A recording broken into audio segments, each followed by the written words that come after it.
Hello YouTube.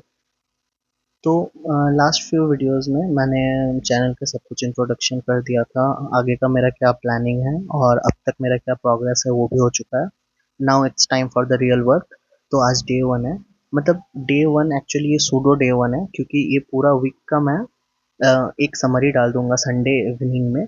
तो उसके बाद से मैं रोज मंडे से कर पाऊंगा। आज का जो डे वन ही एक्चुअली डे वन नहीं है। डे वन मैं 1 सितंबर को लूंगा और उससे पहले भी मैंने पढ़ा है, पर some day has to be the day one. तो मैं आज को ही डे वन मान लेता हूँ। और इसके बाद मैं 2-3 दिन स्किप करके एक वीकली एक डाल के संडे को, ये संडे को, और फिर मंडे से मैं रोज का कर दूंगा। तो यूपीएससी का जो अभी प्रिपरेशन कर रहा हूँ मैं उस पर ज़्यादा कुछ बताने के लिए है नहीं क्योंकि सिंपल जीएस 2 का कंटेंट चल रहा है और उसमें पॉलिटी के क्लासेस चल रहा है जो मैं आतिश माथुर सर से कर रहा हूँ। और सारथी के वीडियोस भी है मेरे पास क्योंकि उसका वैलिडिटी एक्सटेंड कर दिया गया लास्ट ईयर का। तो माथुर सर के वीडियो से भी कर रहा हूँ मैं। और जीएस 2 का कंटेंट मेरा टारगेट है कि 15th सब तक अगर मेरा हो जाए तो बाकी 15 दिन में जीएस 2 का आंसर राइटिंग कर लूँगा। तो मेरा जीएस 2 सॉर्ट हो जाएगा। बचा जो मेरा 50% ऑफ द डे ये वाला हो गया। और बाकी जो 50% ऑफ द डे है उस पर मैं ये कर रहा हूँ। तो उस पर जो सोशियोलॉजी ऑप्शनल है उसका भी रिवीजन हो जाएगा। और जो मैं प्लान भी कर रहा हूँ जो मैंने लास्ट वीडियो में प्लान किया, प्लान बी का बात भी किया था, उस पे जो मैं सीयूईटी और गेट का कर रहा हूँ। तो सीयूईटी और गेट दोनों का सिलेबस काफ़ी ओवरलैप है, ये मैंने डिटेल में बताया था प्लान बी वाले वीडियो में। तो उसका ही मैं एमएल डखाइम वाला जो थिंकर है, क्लासिकल थिंकर है वो, उनका मैं आज पढ़ रहा था। तो उनका मैं ऐसे शॉर्ट नोट्स बना लिया मैंने। और ये 2 पेज में मेरा पूरा एमएल डरखाइम रिवाइज हो जाएगा। और ये सिर्फ सीयूईटी और गेट नहीं बल्कि मेरा उस पर भी काम आ जाएगा।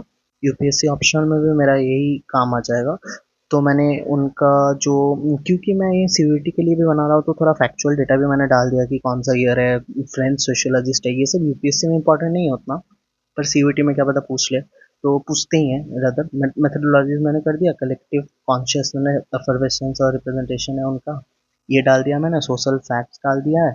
और उनका जो भी सुइसाइड जो पॉपुलर है वो डाल दिया मैंने। और फिर एक बहुत अच्छा उनका कोट है, men are product of nature, women are product of culture. तो ये उन्होंने सोसाइटी के बारे में बताया है कि सोसाइटी में ऐसा चलता है।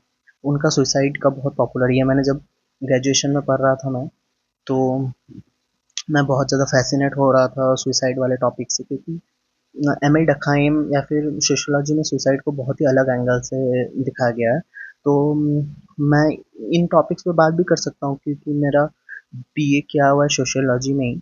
और मुझे बहुत इंटरेस्टिंग भी लगता है, पर अभी तो उतना टाइम नहीं है कि मैं ये टॉपिक्स डिस्कस करूँ, पर मैं थोड़ा बहुत ऐसे वीडियो में बता दूंगा तो मेरा भी रिवीजन हो जाएगा।